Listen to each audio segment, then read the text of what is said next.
with syndicated columnist Charles Krauthammer. He is also in Washington tonight. Charles, your thoughts? Well, it seems to be a deliberate provocation by the leadership in Pyongyang, but it is not, as John Roberts pointed out, the kind of ICBM that would threaten us. It's still liquid fueled, so it's not advanced in its technology. It seems to me simply a deliberate provocation.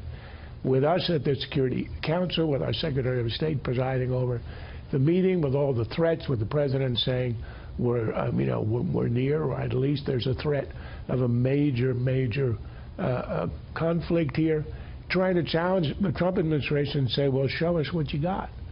And what the administration seems to be saying is, we got China.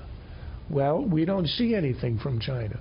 We just heard that the Chinese are in contact with the North Koreans to try to put pressure on them not to test. Well, they did test. So I think we're now at a point where we're going to see whether the Chinese connection is an illusion, or whether Trump was taken in by the meeting with Xi, president of China, or whether this is really a process where they've agreed to do things over time. But we haven't seen a thing yet, and this is a way for the North Koreans to try, at least preliminarily, to call the American bluff. Yeah.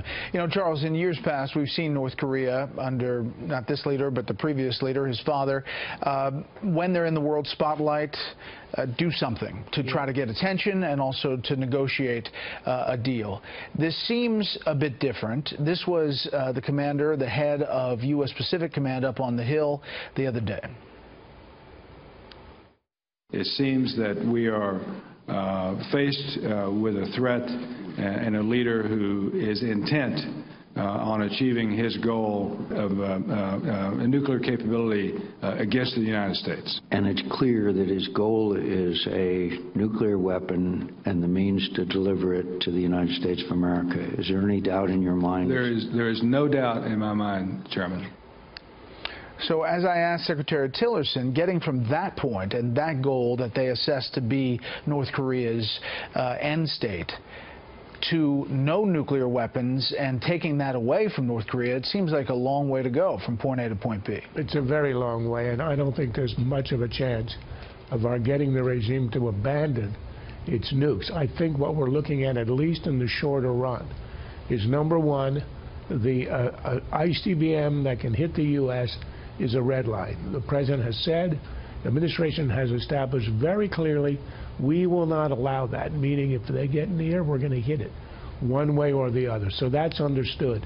The question is, can we get, with Chinese pressure, a freeze of the program? We're not going to get an abolition of the program. I think that's really unlikely, even with Chinese pressure.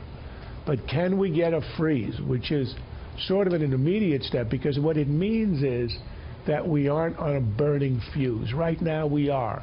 We're a year or two or three away from the red line being crossed and an American city, even on the East Coast, being in the crosshairs of a North Korean nuke.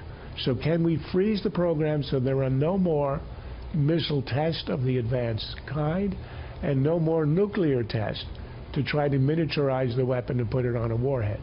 So that, I think, is the medium-range, short-range objective. If it can be achieved, I think it is something that we should want to get. And then you go for the longer-range thing of abolition of the program. But right now, that's not reachable. But I think it will be worth it to stop the fuse from burning. Charles, as always, thank you.